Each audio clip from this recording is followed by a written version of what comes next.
It's full time. Manchester United 3, Arsenal 0.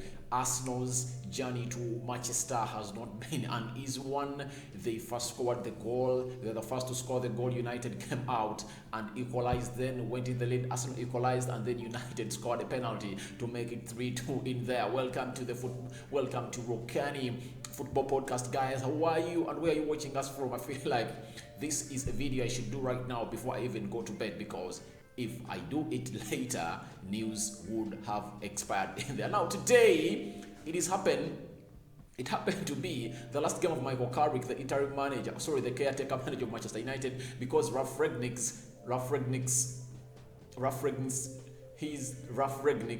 visa or work permit had delayed, and it was processed and went through today afternoon, so he couldn't be in control of this game of Arsenal versus Manchester United. And guess what? Michael Carrick was the man in the hands of this. He did bring his lineup very well. We had our criticism in there, playing Mark Freddy and Scott McTominay, who we could say is against that, and we are surprised with the lineup of Arsenal the other side by the manager dropping Lokonga for Elneny and dropping Lacazette for a player who goes on as Martin Odegaard in there. So by the end of the 90 minutes, it was 3-2. First half ended 1-1. Second half came in. United scored. Ronaldo scored for United, and then Odegaard equalized for Arsenal. And then Odegaard did the honors of fouling Freddy Rodriguez in the 18 yards box area of Arsenal, and the rest of that was history, with Ronaldo scoring a penalty, a brace. And guess what? Ronaldo scoring the 2 goals. He now has 801 career goals. That is club and country in there. He came into this game when he's having 790 games, 790 goals, and he was just left with 1 goal to hit 800 career goals. And guess what? By the end of this game, Ronaldo came out with 801 career goals in there. So Arsenal fans, it might not be a good night for you, because you looked like you had put up a very good fight against Manchester United, but all in all, it was a very open game. It was a game, I can describe it in one statement: the best side that utilized its chances won it, because it looked like Arsenal had chances. De Gea saved some, Ramsdale saved some, but United was too clinical, because almost all of the chances they've got that we are supposed to go on goal, they put them behind the net. Arsenal got close to 3 chances in the second half, especially onto that side of Alex Telles, because Nuno Tavares tried to bring in that cross in there, and guess what? They couldn't. Alex Telles, Harry Maguire were beaten by that cross, and it could find Bukayo Saka 2 times, and he couldn't do something needful. The only shot that was taken very well was deflected by Freddy. It was blocked by Freddy, and it went into a corner. So Arsenal looked very, very, very, very respectful for Manchester United. First and foremost, let me first talk about that. Arsenal looked like they respected United a lot. They came to reserve. I think they came for a draw, because they knew that if at all they lost to United, they would be 2 points behind Manchester United. If at all they won, they would be 8 points ahead, and they went into this game where they are 5 points ahead of Manchester United. What they wanted is to really keep that gap. They came for a draw, and maybe a win would have been a bonus, but they've gone for the worst, because when you look at how Arsenal has been playing, they were respecting United 100%. They respected United to that. It never called for that respect, because United looked like coming and playing with Mark Freddy in the midfield, Thomas Partey and Elneny. Both of them were playing deep, because you never saw one of them do the box-to-box, because we know Thomas Partey is one of those players that does the box-box movement in there. He didn't do it. He didn't do it at all. That is Thomas Partey in there for you. He didn't do it. It didn't do it. So it shows you how much respect they had for Manchester United in there. And I really feel like it was a time that United had to take this game to them, and United did it. It took the game to a team which goes by names of Arsenal. And get what? Man United got back to the game, because when Arsenal really scored that 1 goal, they sat back.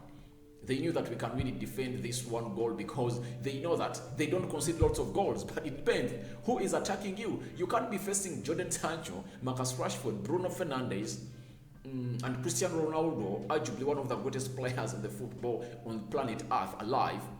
and you say that you can defend such a team, you can't resist such pressure, because you saw the first goal how it came through. Sancho came in, played into Freddie. Freddie did a minus to Bruno, and Bruno placed the back of the net. You get? So that means when they attacked, you had no solution to them. No, you had no way to stop these players. So it shows you how much this Manchester United team is really hard, especially if at all it comes to you. Because one thing you cannot rule United out is it attacking you and scoring goals. That's out. You cannot rule United out on scoring you. You get? But they are porous at the back. You've seen them at the back end. They are porous. They cannot even hold a lead for like 5 minutes because they scored the second one, and within 3 minutes, Arsenal equalized them. And when Ronaldo scored that penalty, United defended the last 20 minutes very well, and it could have even registered more chances in there. But all in all, United came up and won this game. But I really feel like Arsenal respected a team which goes by the name Arsenal by United a lot. Too much respect was given to Manchester United. It was undeservedly in there. I really feel like Arsenal had all the players, all the playing staff to harm a team which goes by names of Manchester United. But I think Arteta came up with a draw in there to play in there. Nuno Tavares playing very well, but he's a suspect as usual. You know, he's lazy. You look at that second goal in there, he's responsible for it, but I think he put in very many beautiful crosses in there for a team which goes by names of Arsenal. That's why I really tell Arsenal players that, for me, Arsenal supporters, that if at all I were Arteta, I would have gone in for a man who goes by names of Calvert-Lewin. When you look at all those crosses that Tavares brought in and Tomiyasu, I think because of the height of Aubameyang prevents him from meeting those crosses. But if at all it's Calvert-Lewin, he can cause problems the likes of Harry Maguire and Victor Lindelof, because Arsenal needs an option, maybe. Because it's known that Arsenal is going to be scoring in an open play, all set pieces, like their first goal they scored. Even in the second goal they scored, if at all United had a CDM who was very good, because these are not CDMs. Scott McTominay and Freddie are not CDMs. They are known CDMs. You get? They are not CDMs. That's why you see two players are made to play one position that one player is supposed to be playing. Because if at all Imagine Match is playing there, it's only him playing there. The others are really forward. They are forward players. So looking at such a squad of squad of Arsenal and how they play, the second goal that Odegaard scored, if at all United had a decent CDM, he would have been to that position.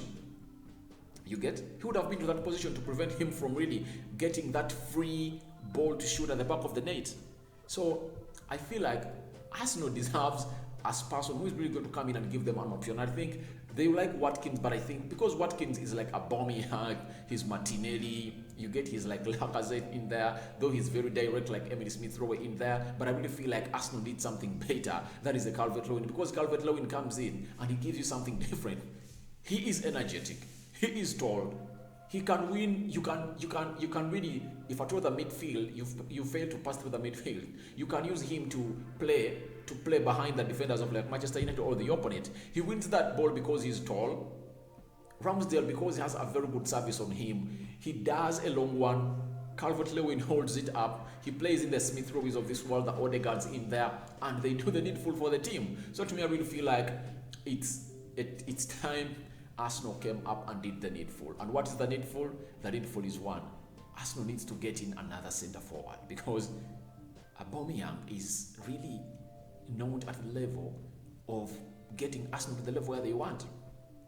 You get? I really feel like if at all Arsenal had like a Calvert-Lewin, they would have hurt us. They would have hurt United. They would have hurt us. I know that. But all in all, the game has ended 3-2 in favour of Manchester United. I really want to applaud some Manchester United players, Diego Dalot and Alex Telles. Oh my. That's what I want at Manchester United. Because when you look at them, the way they were playing, people used to say that, oh, those players aren't really good enough. Like that Telles is a suspect when it comes to defending, but today he has defended very well. The same applies to Diego Dalot in there. Diego Dalot defended very well, and going forward they really tracked that line very well. Now, a manager like Rokani coming in at a team which goes by the name of United, it shows you that Aaron Wan-Bissaka and Luke Shaw are not safe. Because for him, he really like, because in his system of 4-2-2-2, because he plays with 4 defenders, 1 central, 1 CDM, and another deep line midfielder. Then he adds on 2 attacking midfielders. You get central attacking midfielders. Then he plays with two forwards in there. So it shows you that the left flank and the right flank is left for a player who goes by the names of by the right back and full back. And when you look at Luke Shaw, right, he plays there very well, but Alex Telles can really utilize that space in there very well because it's always left in there for him. And the manager is going to give him a very well playing system of really meeting that ball and bringing in beautiful crosses, because when it comes to bringing beautiful crosses, Telles is better than Luke Shaw. Diego Dalot does prove to us that he's good defensively and good going forward. He has played very well, and I think they are really going to give Luke Shaw and Aaron Wan-Bissaka respectively a chase for their money and positions into that Manchester United team, because they never looked suspect. The only problem we had that United had into this game was the central midfield, because Arsenal really, each and every time Arsenal came through, it really got through the midfield of Manchester United. You get? Though Arsenal never used that chance a lot, but each and every time they came through, they went through up to the back four of Manchester United. And Lindelof and Harry Maguire both are slow defenders. They are slow defenders. But I think the coming in of Rokani will really help them develop into players that United will really have to see until Raphael comes through in there, because United is playing, I think they are playing on Sunday. They are playing on Sunday in there with the team which goes by the names of Crystal Palace, and that game is happening at Old Trafford in there. Now, when you look at the stats of this game, they are really ridiculous and awkward in there, because I don't really feel like I should even come through and give you the stats, because are they of any importance? All right, you guys are used to me giving you the stats and you are used to this, so I have to do it for you because I'm the one who brought it. So it looks like I would have offended you not bringing it here onto the Rokani Football Podcast. But you can as well go into the comment section and tell me what you think about this game of Manchester United versus the side which goes by the names of Arsenal in there, where United have gone ahead to win by 3-2 in there. Arsenal, they really said that they have a good defense, and I told them that your defense is not good enough to world-class attackers, especially when they're attacking you or when they are really going against you in there. That's what I've always been telling Arsenal fans, that please, your defense, I told them that you should, the real test is when you play teams like Chelsea, Manchester United, Man City, and Chelsea. And get worse, the only team that has hit them less goals is a team which goes by names of Chelsea, 2-0 in there. But even by then, Gabriel Magalhaes and a player who goes by the Ben White had not yet started playing for a team which goes by names of Arsenal. The first big game they played together was against a team which goes by names of Liverpool, and guess what happened to them? They were squeezed by 5. 5 were put past their defense. And when they played a team which goes by names of Manchester United, guess what? 3 have been put by their defense in there. It shows you that there is something that Arsenal needs, and I think they are lacking a cover of a CDM in there. So they really lack a cover from a CDM in there. I think Arteta should work upon on it. It's really immediate.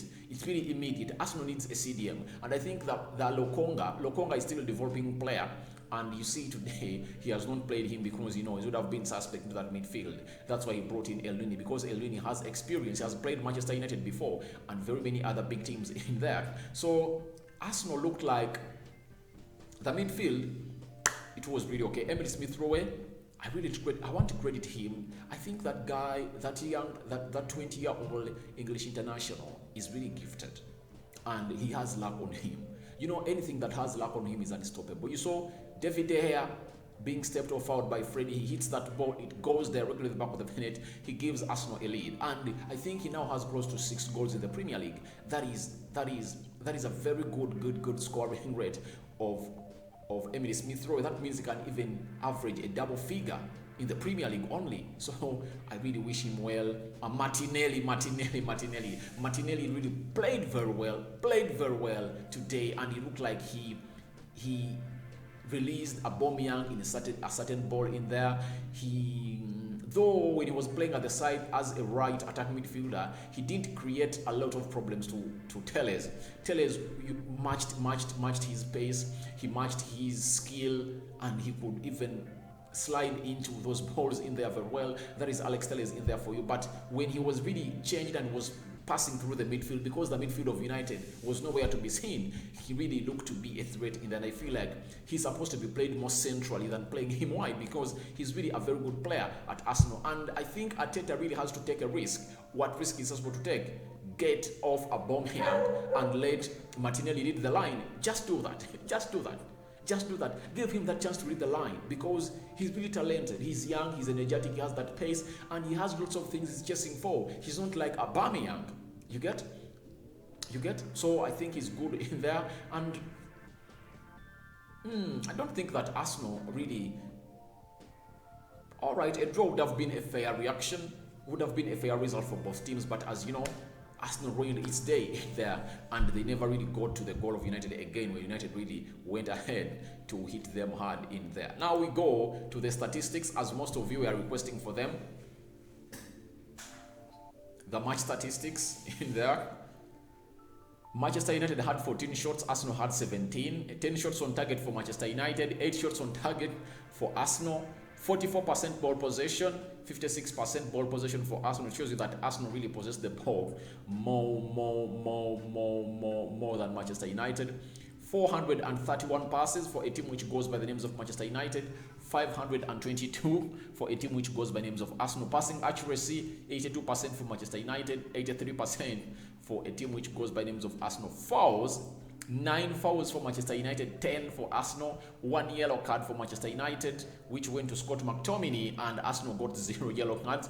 Red, none of the sides got a red card. 1 offside for Arsenal, 0 offside for Manchester United. 3 corners for Manchester United and 8 corners for Arsenal. Even that corner resulted into the first goal of Arsenal, because in the first 2 minutes of the game, Arsenal got close to how many corners? Arsenal got close to 3 corners. You get? And we looked suspect when corners came through. When I say we, because I support Manchester United, we looked suspect when these corners came through in there. But all in all, things came up and turned up. Bruno Fernandes equalized. Remember, Bruno Fernandes had taken 16 games without scoring a goal for Manchester United in there. Something that has not been happening to him in there. But when you look at those stats, it shows you that these teams were not far away from each other. And if at all a result came out as a draw, no team would have really come out and felt bad in there. But let's talk about the goalkeepers. Let's talk about Aaron Ramsdale and David De Gea. I think Aaron Ramsdale did good, because all of those goals that really had to go in, they went in. He had nothing to do for them. The penalty, he couldn't save it. That second goal of Ronaldo, where Rashford really squared that ball into the 6 yards area of a team which goes by names of Arsenal, he couldn't save it, because Ramsdale was really focusing onto the near post. And when they crossed in the ball, guess what happened? What happened was,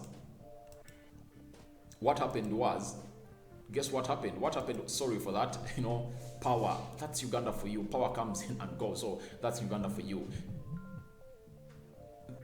Ramsdale was closing into the near post, and Ronaldo laid that ball into the back of the net on the farthest post. There is no way he could even squeeze himself or pull himself to pull up a save. So you look at that and you feel like, yeah, he had the right to do the needful, but he couldn't, because there is no way he could really do that and save himself. The first one, Bruno pressed it very well. He couldn't. It was way away from his stretch and he couldn't really save it. We look at David De Gea, the first goal, Freddy stepping on him, and they hit the ball at the back of the net. He was down, and VAR called for it, of which I think it was a goal. Although I support United, that was a goal for Arsenal. Then the second one, I think David De Gea had nothing to do for it, because Odegaard was into the 18-yard box area of Manchester United. Ball brought in by Martinelli, and guess what? Odegaard hits it with his weaker foot, that is the right foot, and it curls at the back of the net. That was so much brought about by the defenders not coming through to squeeze in through to do the needful for a team which goes by names of Arsenal's Odegaard in there. So all in all, when you look at all those results, you just get to know that if at all the result came in as a draw, it would have been fair. But all in all, the result has come through as a win for United, and United are now 21 points and Arsenal are at 23 points in there. When we look at the Premier League table as it's standing for a team which goes by the names of Manchester United, they've moved places. They are now 7th. They're having 21 points. They are behind Tottenham Hotspur, who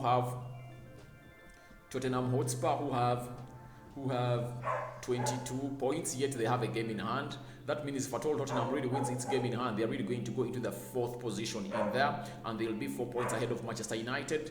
And so we wait and see what really happens. Arsenal is in the 5th position with 23 points in there. If at all they really won, they would have tied points with West Ham United, but West Ham is really having a very good goal difference. Arsenal is having a goal difference of -3. Spurs is having a -4 in there. So I really think that now competition is marging up. Manchester United is 12 points, still 12 points behind the leaders of the table, which goes by the names of Chelsea in there. And I really tell people that it was very much okay for United not to lose to Chelsea, because at least they're into a near distance. You can at least watch them. If at all United let Chelsea go and win them, and they create a 15 points gap difference in between them, it would have been a very bad story for a team which goes by names of Manchester United. So all in all, I really feel like that's a very good result for Manchester United. And me, as a person who supports United, I'm very much okay. I think Arsenal fans are not going to sleep very well. Coty Arsenal podcast, I told you, you remember? I told you that we are going to sink you down. But you can as well go to the comment section and react to this video into the comment section below. Tell me what you think about this result. Manchester United 3, Arsenal 2. Ronaldo with a brace, and Bruno scoring after very many games of not scoring in there, and Odegaard with Emily Smith-Rowe scoring those 2 goals that couldn't give Arsenal a win against Manchester United. We sign out for now. We see you later in the morning as we come through the 5 things we learned from Manchester United 3, Arsenal 2. I'm out for now. Michael Carrick, this is the last game of Michael Carrick as in interim of Manchester United, and Raphael was into the stands in there alongside George Mortetaf in there. He was with him and he was watching on how players were playing. And I think most of the players might have impressed him, but I think he's going to make changes, very big changes into this team of Manchester United, because it looks like United has good players, but they really lack a nice coaching staff with them. I'm out for now. See you later.